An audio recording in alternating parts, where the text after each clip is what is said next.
Now let's get the textures of the strawberry itself working. So what we can do is, the milk is okay, so we can hold shift, click and drag to make a render region. So we'll only render what we need to. And I'll zoom in a bit. And let's jump into the body. So we need to bring in some textures for this. So to bring in a texture, we use an image in our node, okay, and we connect the RGBA up to the base color, right? And let's go ahead and find so in my hip I've got this texture folder, and then here you'll have, you'll need to paste your textures in there. So I need we're working on the body or the base, and we need the diffuse for that, right? So I'm going to connect that up. We'll get a message just because it's generating this .tx folder, but that's fine. Let's click render to see if that comes through for us. There we go. So we're getting the color there coming through. Let's put the base up to 1, just to bring that intensity up a bit. We also want, I'm just going to alt click and drag on this to generate another one, and we need the subsurface scatter color as well, right? So for the subsurfacing, so let's see, we need to turn the subsurface up. Where are you? Here. Let's put that up to 1, so that becomes completely transparent. Let's connect the color up there, subsurface color. There we go, bringing that red back in. It's pretty strong. I'm going to bring this down a bit, 0.75. And the radius again is too high, so remember this is the depth. I'm going to bring that down to, you can see the color coming back now, 0.2. I think is good for us there. I'm still looking a bit dull, so I want to play with this color, like add some more color back into this. So we can use a color correct here, open that out and input in there, RGBA back to the subsurface color, and let's see, we can add some red to this, okay? So I'm just going to drop 0.1 there, here 0.01,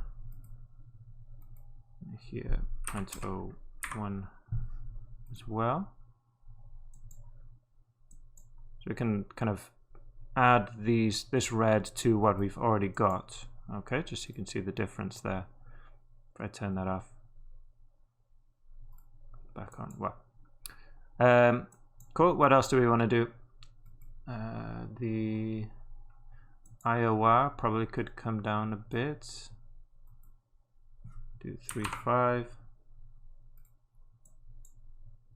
And for the roughness, we don't have a map for that, but we can use a noise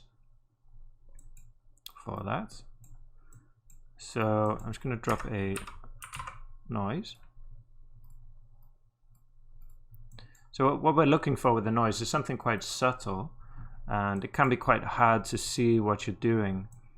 So what we can do actually here is connect the noise directly up to the surface, and then you'll see this kind of mapped out exactly. It's not being, there's no light bouncing around. You're just seeing this texture on this surface, right? So it's an easier way of preparing your noises, basically. All the texture maps, you can do the same with these. If I connect that up directly, you'll see the color, without it being rendered correctly.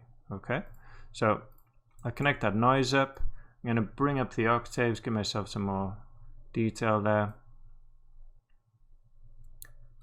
Try playing around with the distortion a bit. less 3.5.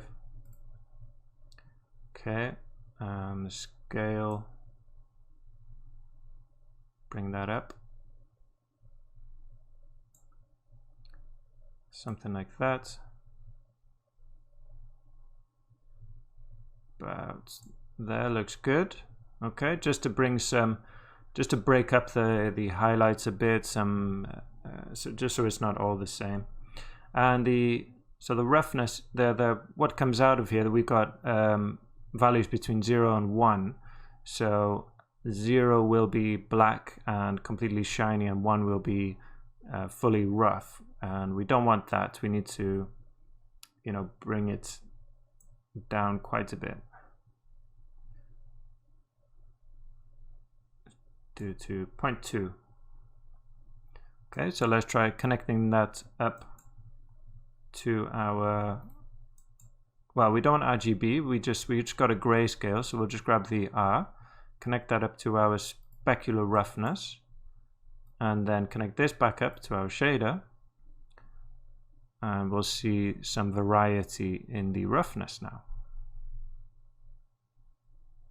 Cool, it's looking better. Let's move on to the top, the green part at the top. So I'm going to head back here, jump into the top, and again we want to bring in some images for this. One will be the color, so top diffuse, and we'll also, I'll just bring them all in first. Maybe I'll name these since we've got more than one. I'll say diffuse. Here we'll bring in the roughness, top roughness,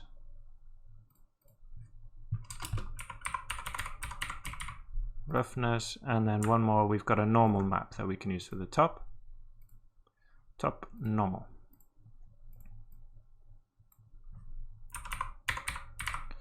Okay, so let's connect these up. So the diffuse into the color.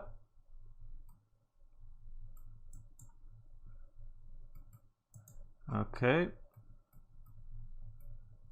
And it is pretty dark, so what we can do is if we come into the color, we can multiply this and kind of push the color up a bit. So I'm just going to double that just to pull out a bit more brightness there.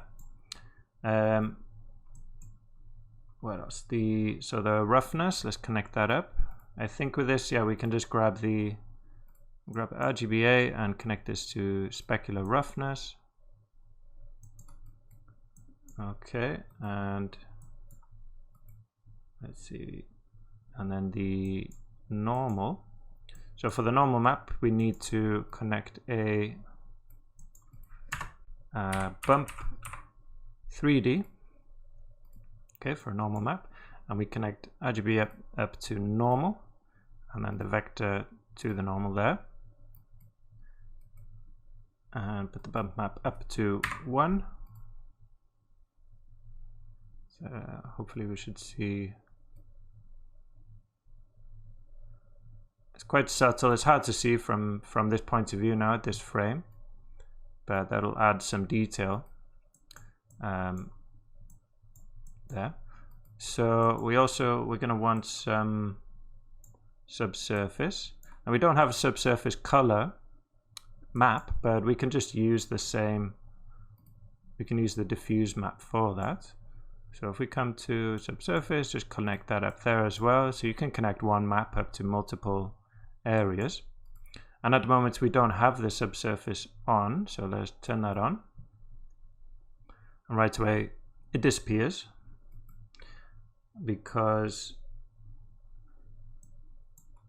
you know, obviously there's too much. We'll bring first, initially just bring the subsurface down so we got a bit less subsurface happening. Okay, and then obviously, yeah, the radius needs to come way down. I'm going to put this to 0.01, 0.01, 0.01. There we go, bringing that color back in there.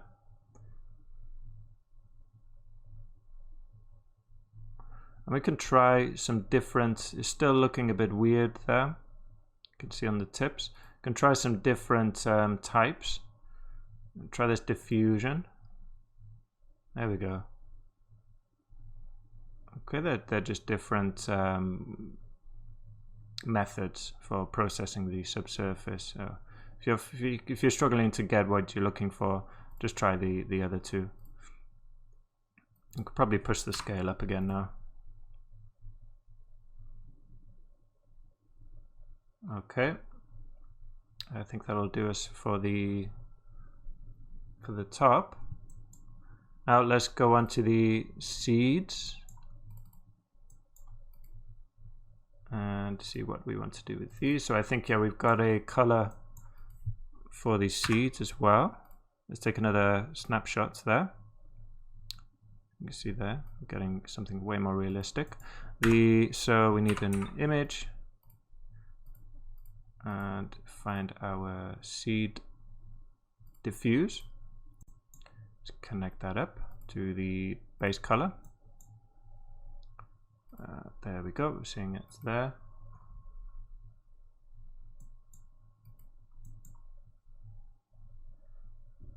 And let's see, the roughness there, they need to be a bit rougher, the seeds.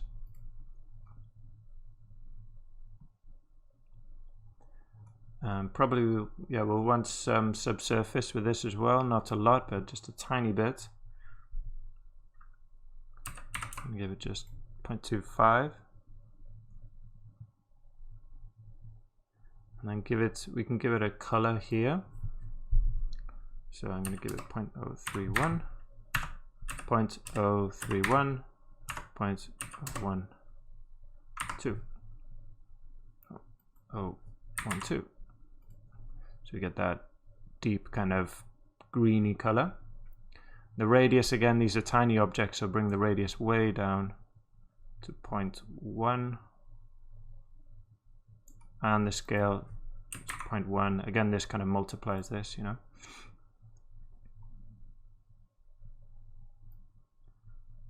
Great. I want to soften this color a bit, I think. Bring the base down. So this will, it's similar to what I did there with the multiply. Just bring this down. Flatten those colors out a bit. Cool. And then the seeds. Oh, sorry, the hairs, finally. Let's take a look at that. Hairs. I think we do have an image. Yeah, we got a texture for the color for that as well. Let's see, the hairs diffuse.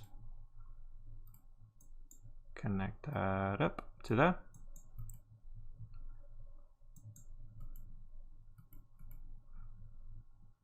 And let's see, what else do we want to do here? Could try transmission with these instead of subsurface because they're so small. Let's turn that up.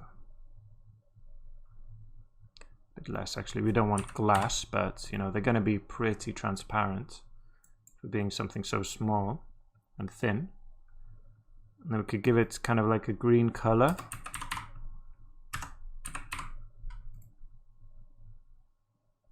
And 0 there. Oops, just 0. Great, so let's go back, see how that looks. Let's just get a render of the whole thing. I think we're pretty much done for our shaders there. Let's go to full screen, press H. There we go, got our render there. We got some noise, but we can look at cleaning that up next. Maybe add some depth of field as well. And we're pretty much ready to get our final render now.